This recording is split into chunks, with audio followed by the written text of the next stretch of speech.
The Galactic Assembly Hall was the largest structure ever built by intelligent life. It floated in the darkness of space, far from any star, a neutral ground where all species could meet. Thousands of representatives sat in curved rows that rose toward the ceiling like a great bowl. Lights of every color glowed from different sections, each matching the home star of the species sitting there. Ambassador Yoon Tae-ho stood in the human section with his small team. Earth's area was modest compared to others. The Arinthon Dominion had 300 seats filled with tall, scaled beings in golden robes. The Vrix Collective had 200 spots for their insect-like members. Earth had only 20 seats. Most of them were empty today. Kim Soo-bin, the young cultural liaison, leaned close to Yoon. "Sir, they are looking at us again." Yoon did not turn his head. He had been a diplomat for 30 years. He knew when eyes were watching him. "Let them look," he said quietly. "We are here to listen and learn."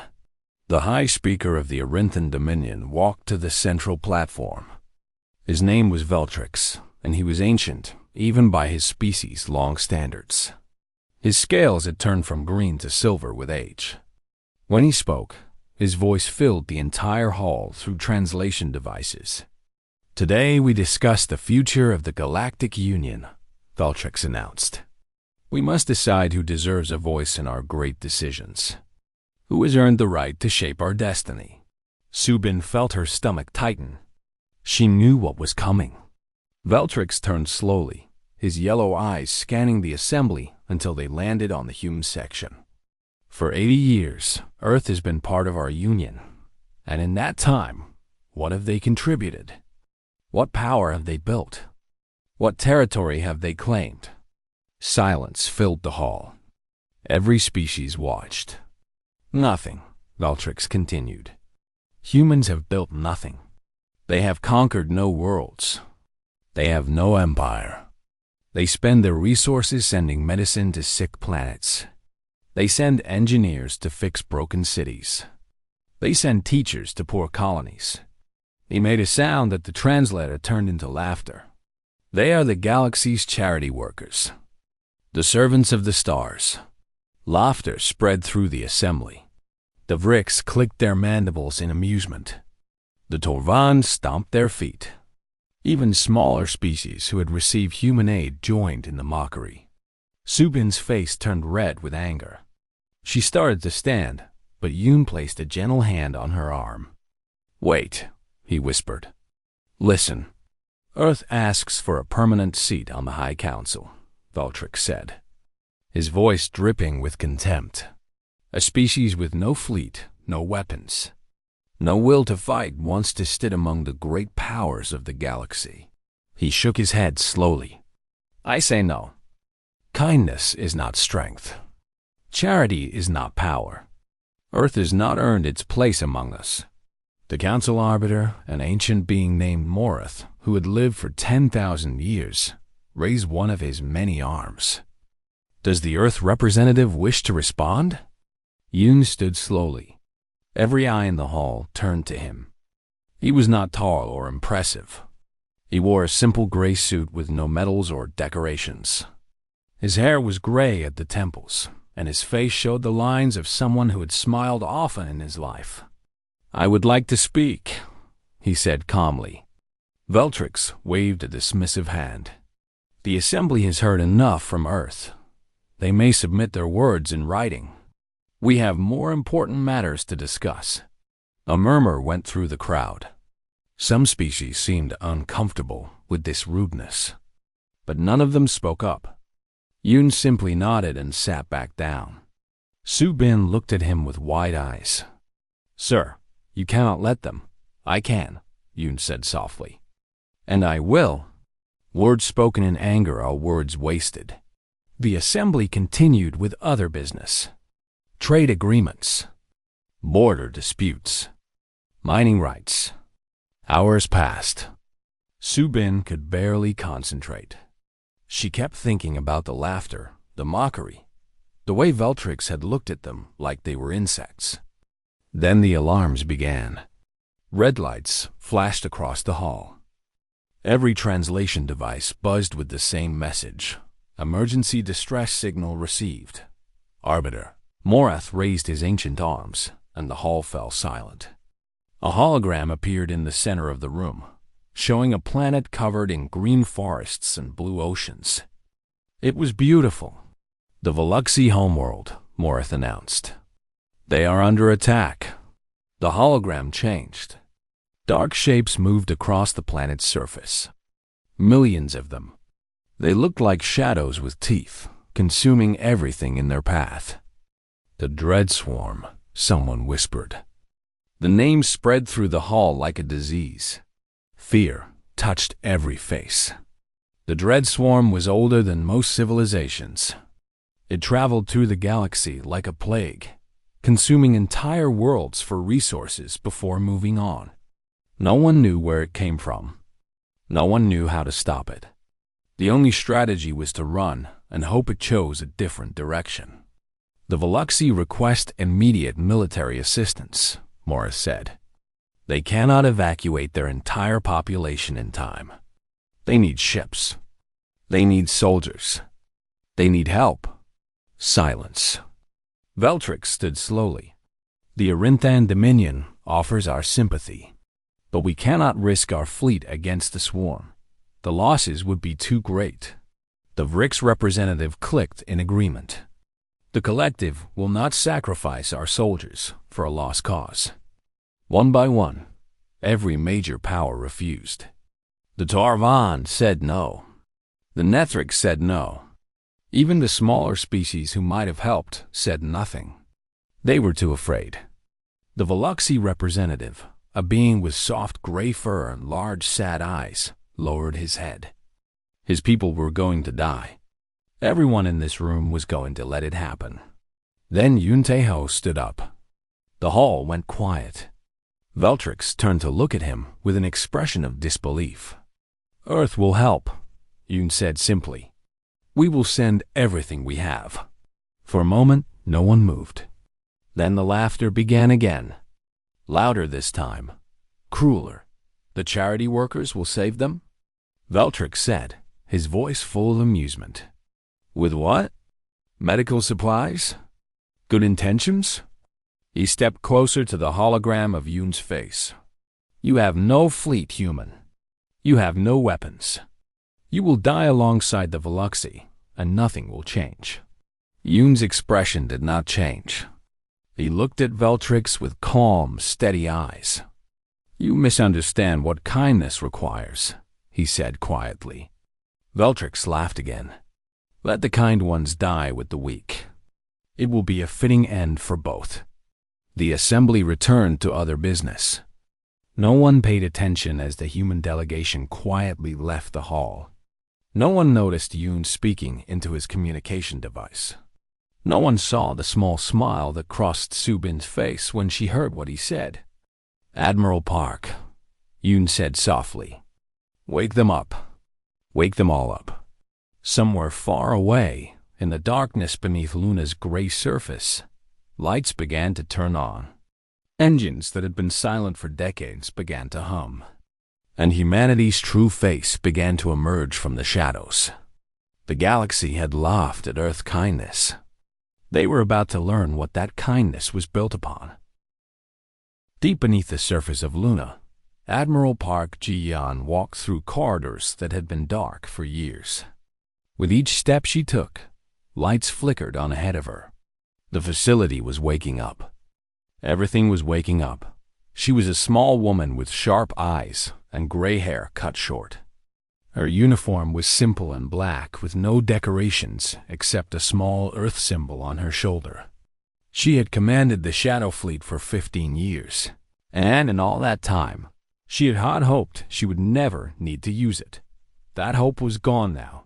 Lieutenant Beek Dongwu ran to catch up with her. He was young, barely 30, with the eager energy of someone who had trained his whole life for a moment that might never come. Now that moment was here. Admiral, all sections are responding, he reported.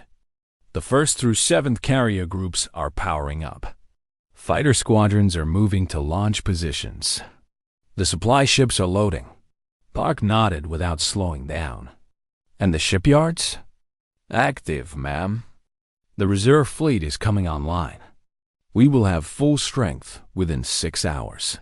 They reached a massive door that slid open at Park's approach. Beyond it was a command center filled with screens and holographic displays. Officers sat at stations that have been empty for years, their fingers moving across controls. They had practiced with but never truly used. Park stood at the center of the room and looked at the main display. It showed the solar system, with Earth as a small blue dot. Around it, hidden in asteroids, buried in moons, floating in the darkness between planets, red lights were appearing. Hundreds of them. Then thousands. The Shadow Fleet. Open a channel to all ships, Park commanded. Channel open, Admiral. She took a breath. This was the moment her teachers had prepared her for. The moment humanity had been preparing for since they first looked up at the stars and wondered if they were alone. This is Admiral Park Ji-yeon, she said, her voice calm and clear. For generations, we have kept this fleet hidden. We have let the galaxy believe we were weak. We have let them mock our kindness and laugh at our compassion. We did this not because we were afraid, but because we made a choice. She paused, looking at the faces of her officers. Some were old veterans who had waited decades for this. Some were young soldiers who had only heard stories. All of them were listening. Our ancestors learned hard lessons, Park continued. They learned that peaceful nations are destroyed by those who see peace as weakness. They learned that kindness without strength is just an invitation for cruelty. So they built us. They built this fleet. Not to conquer, not to rule, but to protect. The display showed ships emerging from hiding places across the solar system. Carriers the size of small moons. Battleships bristling with weapons. Fighters launching in perfect formations. The scale was impossible. The galaxy had believed humans had perhaps 50 small patrol ships. The truth was something else entirely. Today, a species faces extinction, Park said. The Veluxi never helped us. They laughed with the others when we were mocked. But that does not matter. We do not help because others deserve it. We help because we can. Because it is right. Because kindness means nothing if it disappears when things get hard. Lieutenant Beak watched the fleet assemble with tears in his eyes. He had grown up hearing about this moment. His grandfather had helped build these ships. His mother had served on one for 20 years without ever firing a weapon. Now he understood why they had all sacrificed so much. All ships, Park ordered, prepare for jump to Veluxi space. We will arrive before the swarm completes its attack. We will protect the evacuation. We will show the galaxy what Earth's kindness is built upon. The fleet moved toward the jump points. From every direction, human ships converged into a formation so large that the sensors could barely track it all. In the center flew the flagship, a massive carrier called the Silent Thunder. Its captain was a woman named Shin Hai-jin, who had waited her entire career for this day. Admiral, Captain Shin reported over the communication system. The Silent Thunder is ready. All carriers report combat ready. Fighter squadrons are launched and in formation. Good, Park replied. Take us to Veluxi space. Maximum speed. The jump drives activated. Space itself seemed to bend around the fleet. In an instant, they crossed distances that would take normal ships months to travel. The galaxy had never seen human jump technology. They had assumed humans had slow, primitive engines. Another surprise dot when the fleet emerged from jump space. They were above the Veluxi homeworld. The sight below was terrifying. The dread swarm covered half the planet's surface. Billions of dark creatures consumed forests and cities and everything in between. Veluxi ships hung in orbit, desperately trying to evacuate their people. They were too few and too slow. The swarm was winning, A communication came through from one of the Veluxy ships. The face of an old being appeared on screen. His gray fur was matted with stress, and his large eyes were filled with despair. This was Elder Quillix, leader of the Veluxy people. "Unknown fleet, identify yourselves," he said. His voice was tired, as if he had already accepted death. Park stepped forward so her face would be visible. "This is Admiral Park Ji-yun of the Earth Defense Fleet. We are here to help." Quillix stared at the screen. Behind Park, he could see the tactical display showing hundreds of human ships taking up defensive positions. His mouth opened and closed several times before he could speak. "Earth?" he whispered. "Bud, you have no fleet. Everyone knows this." "Everyone was wrong," Park said simply. Quillix looked at his own displays, watching human ships form a protective barrier between the swarm and the evacuation routes. Fighters launched in waves, creating patterns he had never seen before. The precision was beautiful. "Why?" Quillix asked, his voice breaking. "We never helped you. We sat in the assembly and laughed when they mocked you. We called you weak. We called you fools." Lieutenant Beak watched the exchange from his station. He saw the shame in the old alien's face. He saw the confusion. This was what they had trained for. Not just the fighting, but this moment. Admiral Park's expression softened slightly. "Elder Quillix, kindness is not a transaction. We do not help you because you helped us. We help you because your people are dying, and we have the power to save them. That is all that matters." Tears ran down Quillix's fur. He had lived for 200 years and thought he understood the galaxy. He had been wrong. "What do you need from us?" he asked. "Continue your evacuation," Park ordered. "Get your people off the surface. My fleet will hold the line." The silent thunder moved to the front of the formation. Captain Shin stood on her bridge, looking at the swarm below. It was vast. It was hungry. It was about to learn something new. "All ships," Shin announced. "This is Captain Shin. The swarm thinks we are easy prey. Today, we teach them otherwise. Fire at will." The first weapons fired. Beams of light crossed the darkness. Explosions bloomed across the swarm's advancing edge. The creatures screamed in frequencies that made sensors crackle. They had not expected resistance. They had not expected humanity. Below, the evacuation continued. Above, the battle began. And across the galaxy, people who had laughed at Earth's kindness were about to see what kindness really meant. It meant having the strength to protect others. It meant being willing to die for strangers.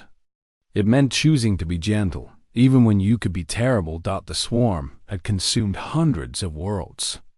Today, they would learn that some worlds fight back.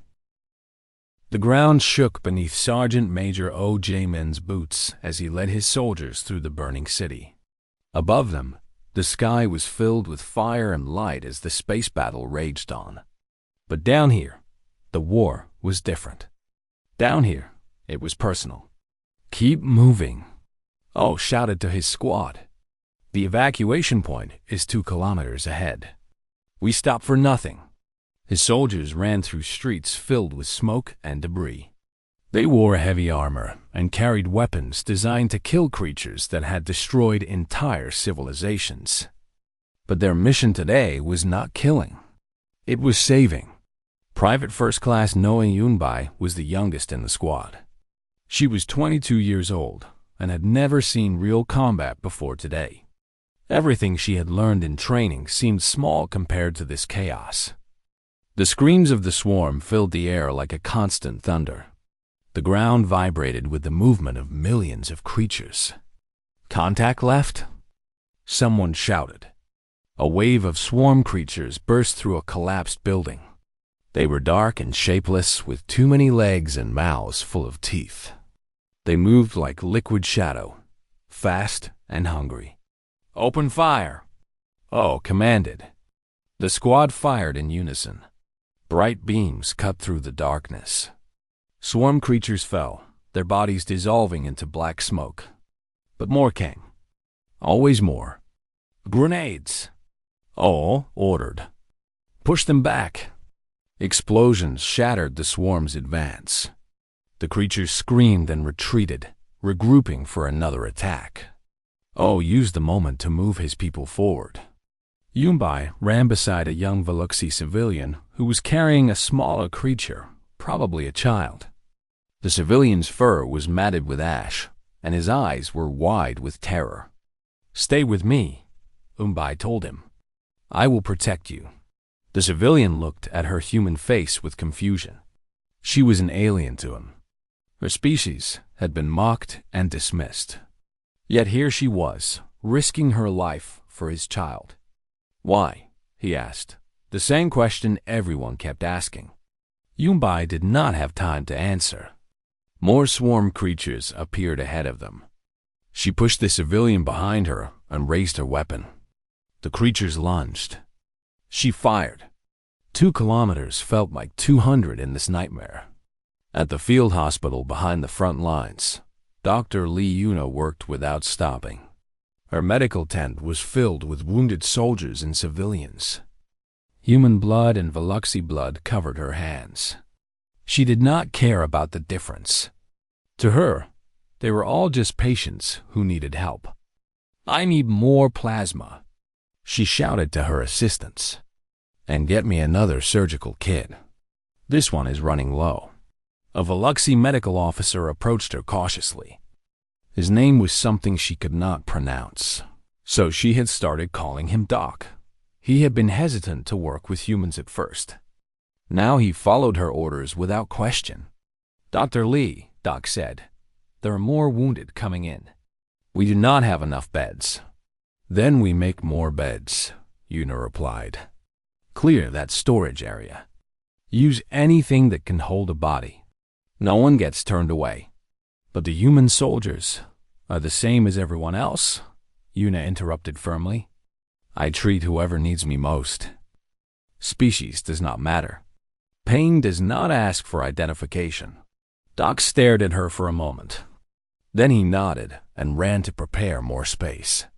Yuna returned to her current patient, a human marine whose leg had been badly damaged. He was conscious and watching her work with calm eyes. "How bad is it, Doc?" he asked. "You will walk again," she promised. "But not today.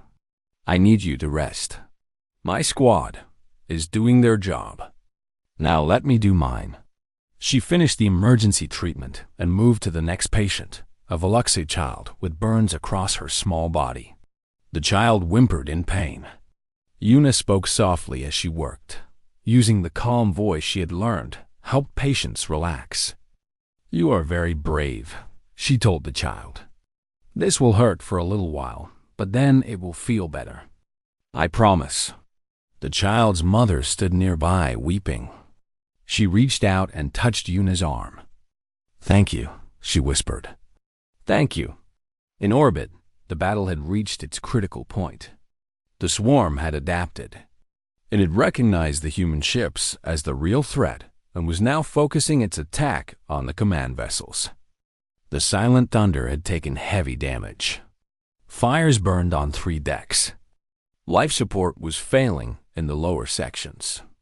Captain Shin Hai-jin stood on her bridge, watching the tactical display with steady eyes. Around her, officers worked frantically to keep the ship fighting. "Hull breach on deck 7, someone reported. "Seal it," Shin ordered. "Reroute power to weapons." "We are not done yet. Captain, the evacuation transports are requesting cover. The swarm is breaking through our defensive line." Shin studied the display. The swarm was learning. It was finding the weak points in their formation. If it broke through, the transports would be destroyed. Millions of Veluxi would die. "Navigation," she said calmly. "Move us to intercept position. Put the Silent Thunder between the swarm and the transports." Her first officer turned to her with alarm. "Captain, Our shields are at 12%. If we take the front position, then we take the damage instead of the transports. Shin's voice left no room for argument. That is what we are here for. Move the ship. The massive carrier changed course, placing itself directly in the swarm's path. Every weapon on the ship fired continuously. Swarm creatures crashed against the shields and hull, dying by the thousands. But there were always more. All hands, Shin announced over the ship's communication system. This is the captain. We are the shield for the innocent. We are the wall between darkness and light. Today, we show the galaxy what humans are made of. Today, we do not retreat. On the surface, Sergeant O heard the captain's words through his helmet radio. He felt a surge of pride, even as another wave of swarm creatures approached. "You heard the captain," he shouted to his soldiers. "We are the shield. Hold the line." They held. Private Yumbai reached the evacuation point with her group of civilians. Dozens of transport ships were loading passengers as fast as possible. The Luxy families ran toward the boarding ramps, carrying whatever they could save from their homes. A small group of Veluxy children had become separated from their parents. They huddled together in terror as swarm creatures approached from the shadows. Yumbai did not think. She ran toward them, placing herself between the children and the monsters. She was alone. Her squad was too far away. But she was not going to let these children die. "Stay behind me," she shouted. The swarm attacked. Yumbai fired until her weapon overheated. Then she drew her sidearm and kept firing. A creature got through and slashed her arm. She screamed but did not fall. Another creature lunged, and she struck it with her empty weapon like a club. Just when she thought she would be overwhelmed, she heard a sound she did not expect. Singing. Human voices raised in an old Earth song coming from the darkness. Her squad mates emerged from the smoke, weapons blazing, singing as they fought. The swarm hesitated. The singing confused its psychological sensors. It could not understand why these creatures made these sounds while fighting.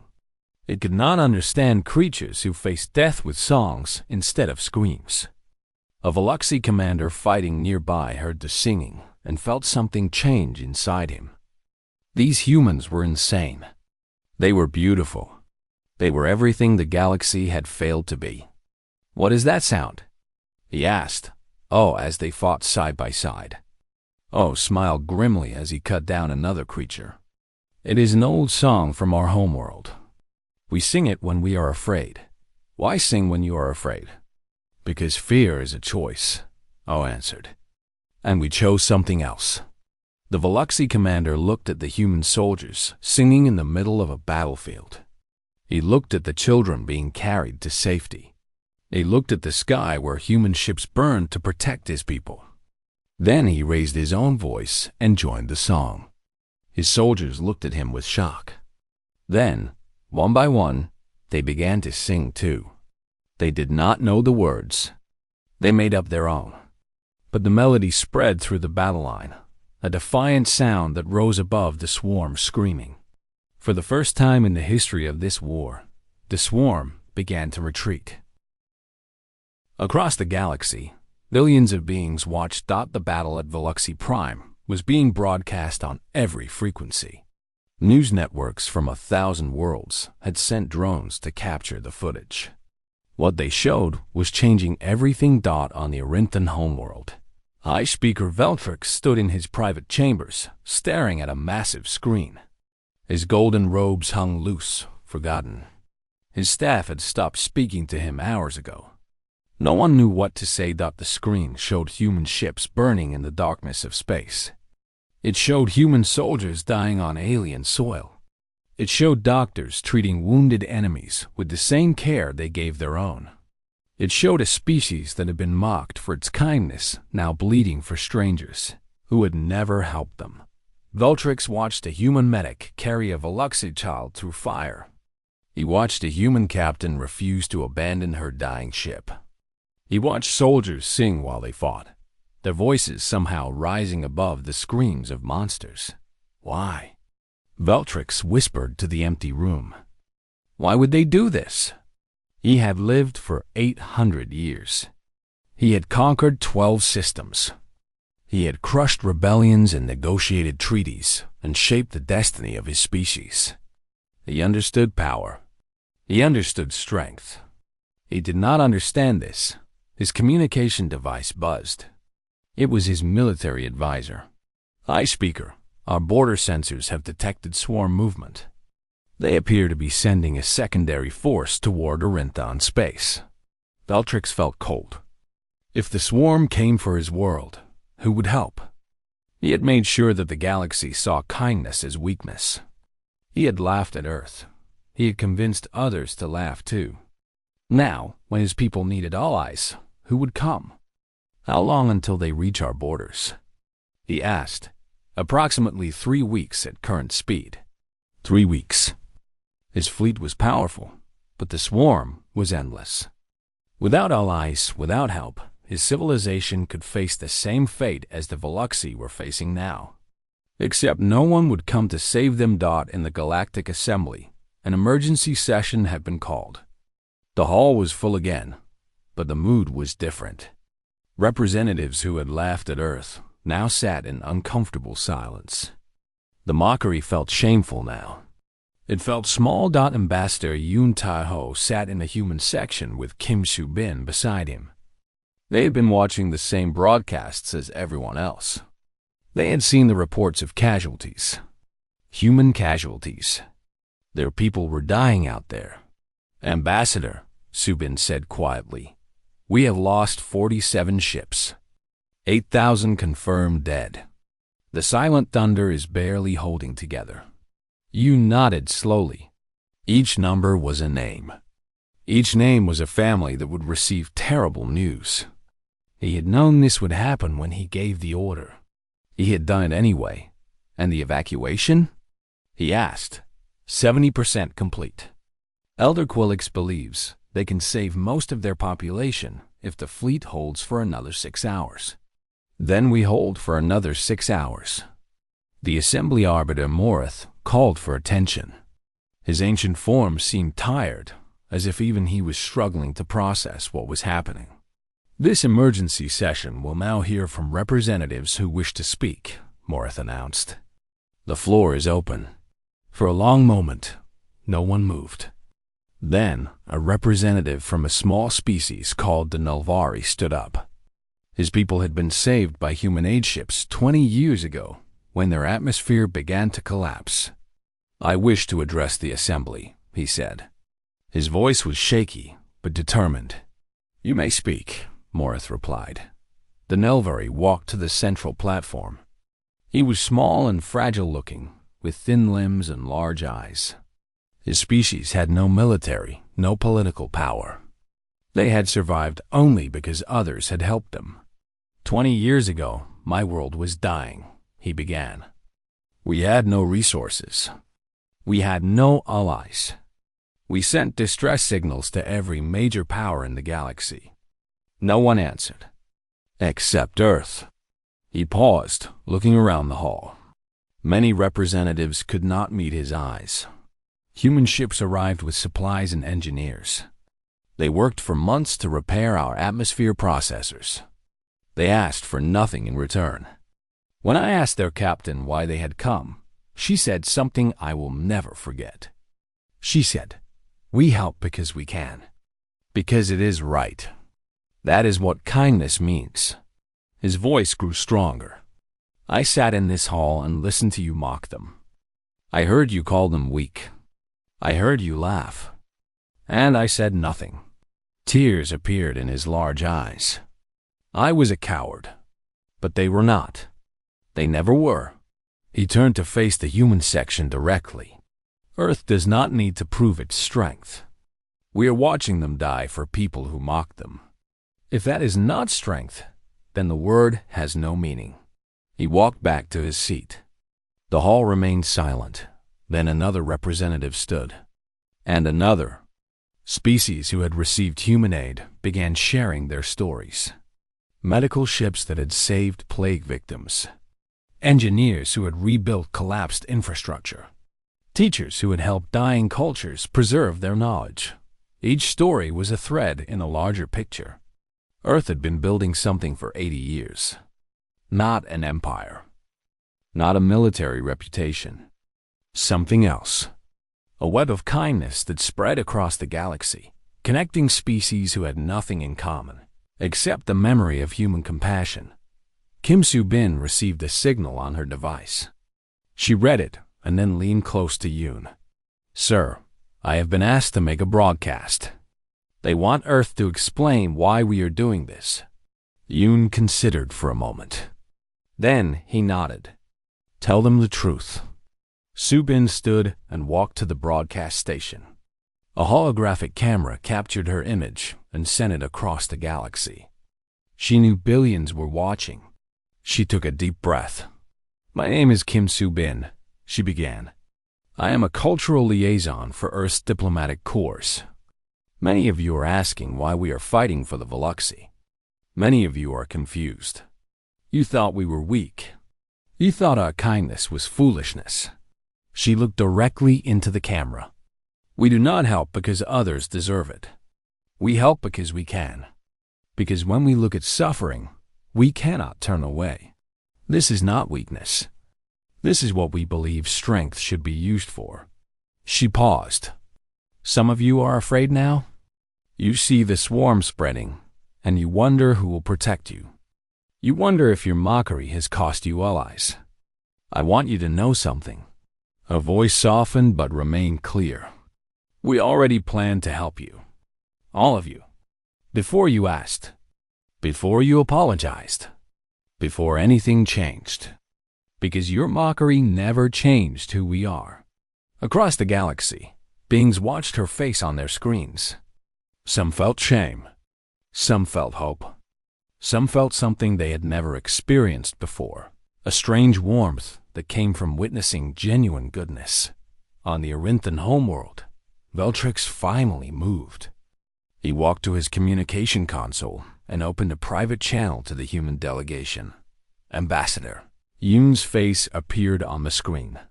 His expression was calm, unreadable. "Ambassador Yoon," Veltrix said. The words felt strange in his mouth. He was not used to speaking without mockery or power games. "I must ask you something. If the swarm comes from my people, will Earth help us? After everything I said? After the way I treated your kind?" Yoon looked at him for a long moment. Veltrix felt exposed, seen in a way that made him uncomfortable.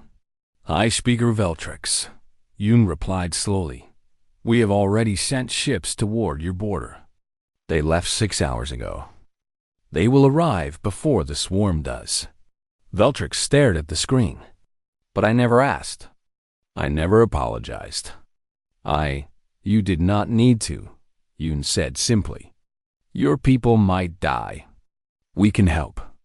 That is all that matters to us." For the first time in 800 years, High Speaker Veltrix did not know what to say. He opened his mouth, but no words came out. Finally, he just lowered his head. "Thank you," he whispered. It was the most honest thing he had ever said. In the assembly hall, a new announcement came through. A coalition of smaller species had gathered their ships.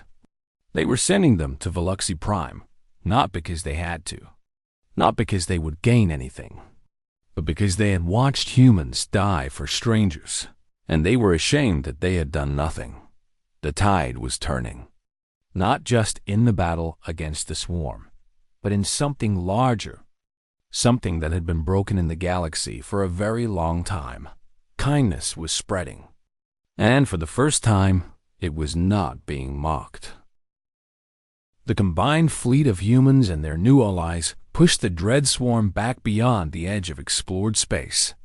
The creatures retreated into the void between galaxies, weakened and confused. They had consumed hundreds of worlds before. They had never been defeated like this. Admiral Park Ji-yeon stood on the bridge of the Silent Thunder, watching the last of the swarm disappear into darkness. The ship around her was barely functioning. Entire sections had been destroyed. The crew had been cut in half. But they had held. They had won. "All ships report," she ordered quietly. "Casualty counts and damage assessments." The numbers came in. They were painful. Earth had lost 112 ships. 16,000 soldiers had died. Many more were wounded. The cost of kindness was measured in blood. But the Veluxy homeworld still existed. 94% of their population had been evacuated to safety. Their civilization would survive. Their children would grow up with memories of the aliens who had come to save them. 1 year later, the Galactic Assembly convened for a special session. The hall was fuller than it had ever been. Representatives had come from species that rarely attended, drawn by something that had changed in the galaxy. The mood was different now, quieter, more thoughtful. Ambassador Yoon Tae-ho walked to the central platform. He moved slowly, feeling his age more than before. The year had been long. There had been funerals and memorials, meetings and negotiations, tears and speeches. He was tired, but there was one more thing to do. "Members of the Assembly," he began. "1 year ago, many of you laughed at Earth. You called us weak. You called us servants. You said kindness had no place among the powers of the galaxy." He paused, looking around the hall. Many eyes could not meet his. "We did not argue with you. We did not try to prove you wrong with words. We simply did what we believed was right. We protected those who could not protect themselves. We bled for strangers. We buried our dead on alien soil." His voice remained calm, without anger or accusation. "I am not here to demand apologies. I am not here to claim rewards. I am here to share something that humans learned long ago in our own bloody history." He took a breath. "Power without compassion is just cruelty with resources. We could have built an empire. We had the ships. We had the technology. We could have conquered worlds and demanded tribute. That path was open to us." He shook his head slowly. "We chose differently. We chose to build something better. Not an empire of fear, but a network of trust. Not dominion, but partnership. Not weakness disguised as kindness, but kindness protected by strength." Elder Quillix of the Veluxy stood in his section, watching with tears in his ancient eyes. His world had been rebuilt. His people had returned home. And every day, they looked up at a sky that was safe because strangers had chosen to protect them. Yoon continued. "The swarm has been pushed back, but it is not destroyed. One day, it may return. One day, another threat may arise.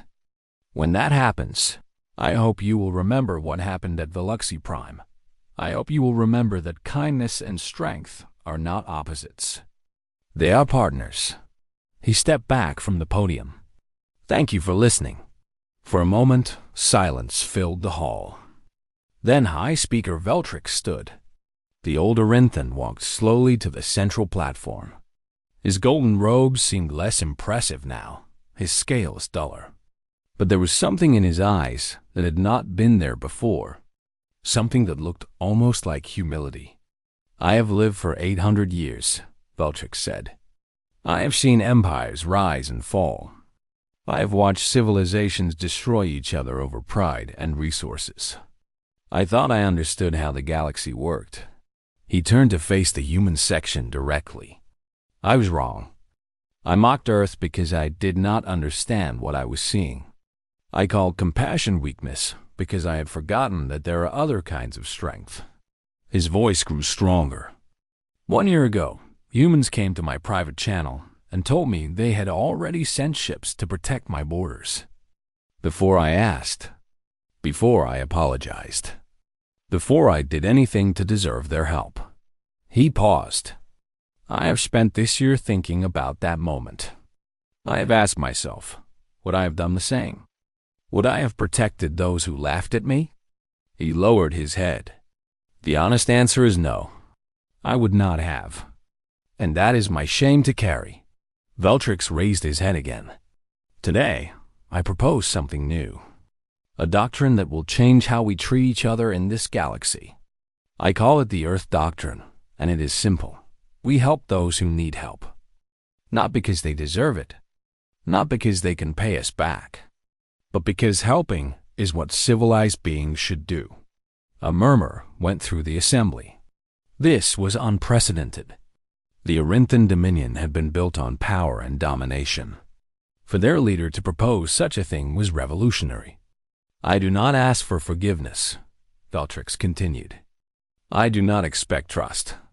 I only ask that you consider, what kind of galaxy do we want to build? One of fear and mockery? Or one of compassion and partnership? He returned to his seat. The assembly erupted in discussion. Representatives argued and debated. But something had shifted. The old cynicism felt hollow now. The old power games seemed childish. When the vote came, the Earth Doctrine passed by the largest margin in assembly history. Months later, things continued to change. On worlds across the galaxy, young beings grew up with new stories. Not stories of conquest and victory, but stories of sacrifice and kindness. They learned about the humans who sang while they fought. They learned about the medic who treated enemies with the same care as friends. They learned about the admiral who placed her ship between the innocent and destruction. Schools taught the names of human heroes alongside their own. Statues were built on worlds that Earth had saved. Slowly, carefully, the culture of the galaxy began to shift. Ambassador Yoon retired to a small house on Earth, near the ocean. He spent his days reading and walking on the beach. Sometimes visitors came, aliens from species he had helped, bringing gifts and thanks. He accepted them gracefully and sent them away with tea and stories. Kim Subin took over his position. She was young and full of energy, ready to continue what they had started. The work was not finished. It would never be finished. But it was good work, and she was proud to do it. On the anniversary of the battle, a ceremony was held at Nexus Prime. Representatives from every species gathered to unveil a memorial. It was a simple statue made of stone from 100 worlds, showing two hands clasped together. One was clearly human. The other was designed to look like any species who viewed it. The inscription was in every language known to the galaxy. It read, "Kindness is not weakness. It is strength that has chosen its purpose." Sergeant Major O.J. Min attended the ceremony with his squad. Private Noah Yunbai stood beside him, older now, with new scars and new wisdom. They had survived. Many of their friends had not. But they had made a difference, and that was enough. After the ceremony, a young Veluxi child approached them. She was the same child Yunbai had carried through the fire, now grown into a curious and brave young being. "Are you the ones who saved us?" she asked. Yunbai knelt down to meet her eyes. "We are some of them. There were many who helped. Why did you help us?" "My teacher said your people were mocked for being kind." Yunbai thought about the question. It was the same question everyone had asked. But looking at this child, she finally understood the answer perfectly. "Because kindness is not about what others think of you," she said. "It is about who you choose to be. We chose to be the ones who help. And we will keep choosing that, no matter what anyone says." The child smiled and ran back to her parents. Yunbai stood up, feeling something warm in her chest. Hope, maybe. Or pride. Or just the simple satisfaction of having done something good. Oh put a hand on her shoulder. "Ready to go home?"